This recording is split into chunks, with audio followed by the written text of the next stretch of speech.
પ્રણામ.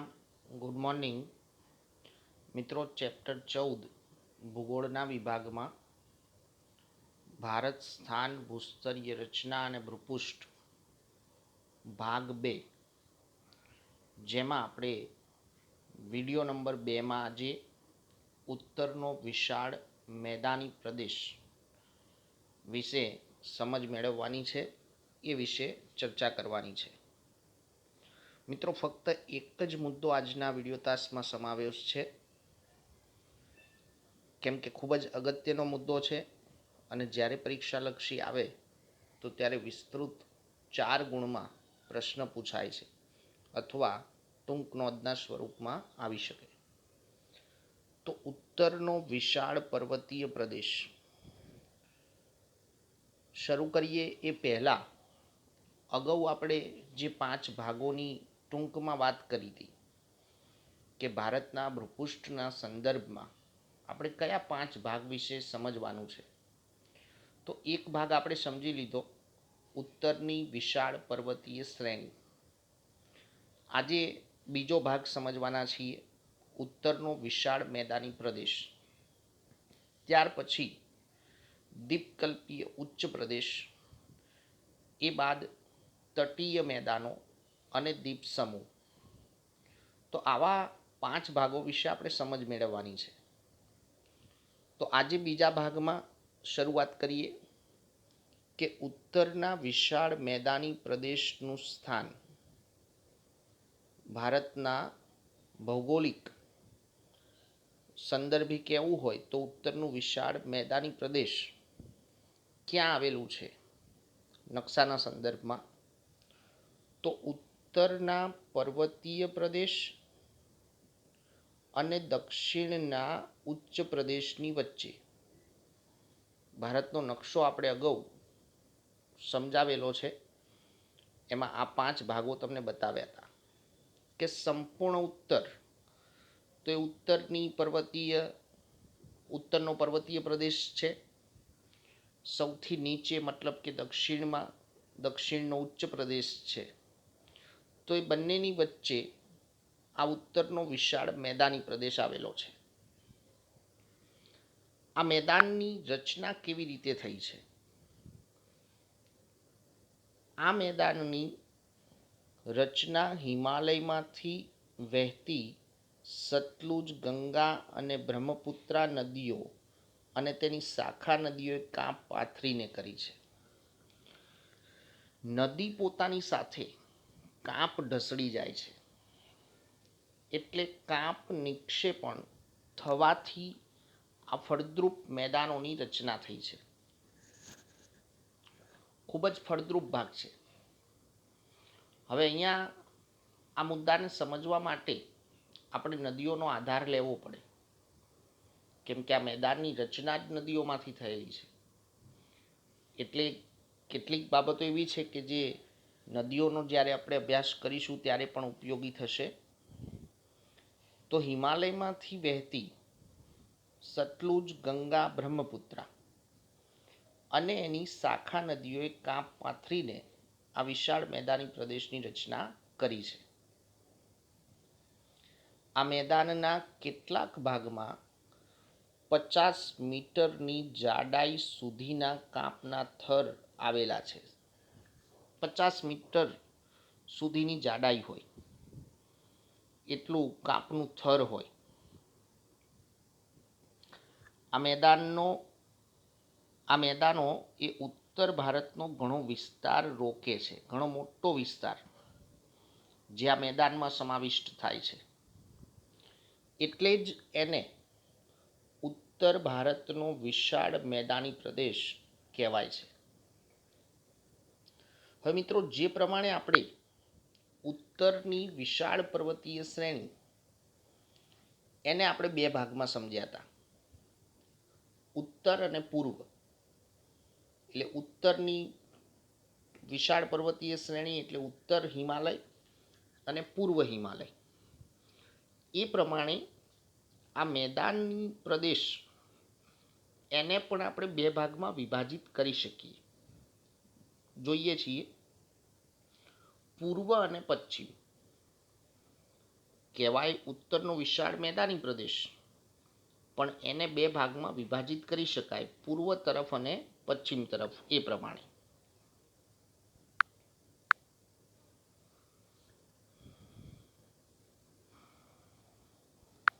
તો જો કે આ મેદાની પ્રદેશ આશરે 2400 કિલોમીટર લાંબો છે. મેદાનની લંબાઈ 2400 કિલોમીટર છે. પશ્ચિમથી પૂર્વ ગણીએ તો 2400 કિલોમીટર થાય. નદીઓએ બનાવેલા દુનિયાના સૌથી મોટા નદી મેદાન તરીકેની ગણના થાય છે. મતલબ કે દુનિયાના સૌથી મોટા નદી મેદાનોમાં આપણા આ ઉત્તરના મેદાની પ્રદેશની ગણના થાય છે. પૂર્વ ભાગ કરતાં પશ્ચિમ ભાગ વધુ સાંકડો છે. દરેક મુદ્દા સમજવા માટે નકશો મગજમાં ગોઠવી દેવાનો, કેમ કે નકશો આપણા દરેક મુદ્દાઓ સમજતી વખતે સામે નથી, ત્યારે આપણે કાલ્પનિક રીતે એ બાબતને વિચારવાની થાય છે. તો પૂર્વ ભાગ કરતાં પશ્ચિમ ભાગ વધુ સાંકડો છે મેદાની પ્રદેશમાં. આ મેદાન લગભગ સપાટ છે, વધુ ઊંચાણ નીચાણ નથી, સમતલ. જો ઊંચાઈના સંદર્ભમાં કહેવું હોય તો એવું કહેવાય કે કોઈ પણ ભાગની ઊંચાઈ સમુદ્રની સપાટીથી 180 મીટર કરતાં વધુ નથી. એટલે એકંદરે મેદાન સમતલ છે, સપાટ છે એવું કહેવાય. દિલ્હી પાસે આ મેદાન સાંકડું છે. તમારે એવું સમજવાનું કે દિલ્હીથી પૂર્વ તરફ જઈએ તો મેદાનની પહોળાઈ વધે છે, અને જો દિલ્હીથી પશ્ચિમ તરફ જઈએ તો મેદાન સાંકડું બને છે. દિલ્હી પાસે આ મેદાન સાંકડું છે. દિલ્હીની પશ્ચિમ બાજુએ સતલુજનું અને પૂર્વ બાજુએ ગંગાનું મેદાન આવેલું છે. તો આ પ્રમાણે બે વિભાજન થઈ શકે, પશ્ચિમ અને પૂર્વ. પશ્ચિમે સતલુજ અને પૂર્વ બાજુએ ગંગા. પશ્ચિમ તરફ સતલુજ અને એની શાખા નદીઓ, પૂર્વ બાજુએ ગંગા અને એની શાખા નદીઓએ મેદાનની રચના કરેલી છે. એટલે દિલ્હીને ગંગાના મેદાનનું પ્રવેશ દ્વાર કહેવામાં આવે છે. શોર્ટ ક્વેશ્ચનમાં યાદ રાખવાનું છે કે દિલ્હી એ કઈ નદીનું પ્રવેશ દ્વાર છે, કયા મેદાની પ્રદેશનું, તો ગંગાના મેદાનનું પ્રવેશ દ્વાર ગણાય. આ મેદાન એ ભારતનો સૌથી વધુ સમૃદ્ધ પ્રદેશ છે. તમને ખ્યાલ છે કે ભારત ખેતી પ્રધાન દેશ છે. એક મુખ્ય આર્થિક પ્રવૃત્તિ તરીકે ખેતીને વિશેષ પ્રાધાન્ય આપવામાં આવે છે. ખેતી સંદર્ભે ઘણી સારી અનુકૂળતાઓ આ ભૌગોલિક પ્રદેશમાં છે. દિલ્હીથી ક્રમશઃ પૂર્વ તરફ આગળ વધીએ તો આ ભાગમાં મહત્વના કેટલાક જાણીતા શહેરો પણ આવેલા છે. દિલ્હીથી પૂર્વ તરફ આગ્રા, કાનપુર, લખનઉ, અલ્હાબાદ, વારાણસી, પટના, કોલકાતા ક્રમમાં જ આપેલા છે આ બધા જ શહેરો. યાદ એ રાખવાનું કે પશ્ચિમથી પૂર્વ તરફ, દિલ્હીથી આપણે પૂર્વ તરફ ખસતા જઈએ તો આ બધા શહેરો આવે: દિલ્હી, આગ્રા, કાનપુર, લખનઉ, અલ્હાબાદ, વારાણસી, પટના, કોલકાતા. સિંધુ અને તેની શાખા નદીઓ જેલમ, ચિનાબ, રાવી, બિયાસ અને સતલુજ, 5 શાખાઓ છે એની. સિંધુની 5 શાખાઓ છે: જેલમ, ચિનાબ, રાવી, બિયાસ અને સતલુજ. એક બીજો શોર્ટ ક્વેશ્ચન આવ્યો, સિંધુની શાખા નદીઓના નામ જણાવો. તો ત્યારે આ 5 શાખાઓ આપણે યાદ રાખવાની. સિંધુ નદી પશ્ચિમ તરફ વહે છે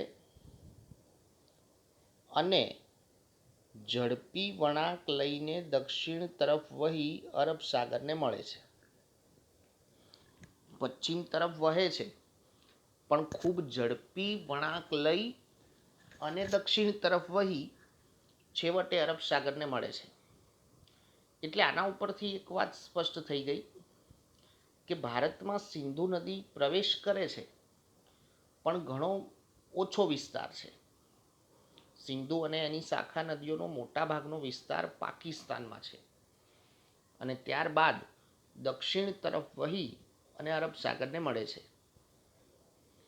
સામાન્ય રીતે બે નદીઓની વચ્ચેની ભૂમિને દોઆબ કહેવાય છે. એક સંકલ્પના આવી, દોઆબ એટલે શું? બે નદીઓની વચ્ચેની ભૂમિ, જેને દોઆબ કહેવાય છે. દો એટલે બે અને આબ એટલે જળ. બે નદીઓની વચ્ચેની ભૂમિને દોઆબ કહેવાય છે. આ પ્રમાણે 5 નદીઓ દ્વારા નિર્માણ થયેલા આ મેદાનને પંજાબ કહેવાય છે. આ મેદાનનો મોટો ભાગ પાકિસ્તાનમાં છે, કેમ કે એ 5 નદીઓ એ કોની શાખા નદીઓ છે? તો સિંધુની. અને સિંધુ નદીનો મોટા ભાગનો બેસિન પ્રવાહ જે પાકિસ્તાનમાં પસાર થઈ અને અરબ સાગરને મળે છે. એટલે મોટાભાગનો જે મેદાની પ્રદેશ રચાયો છે સિંધુ નદીનો, એ પાકિસ્તાનમાં સમાવિષ્ટ થાય છે.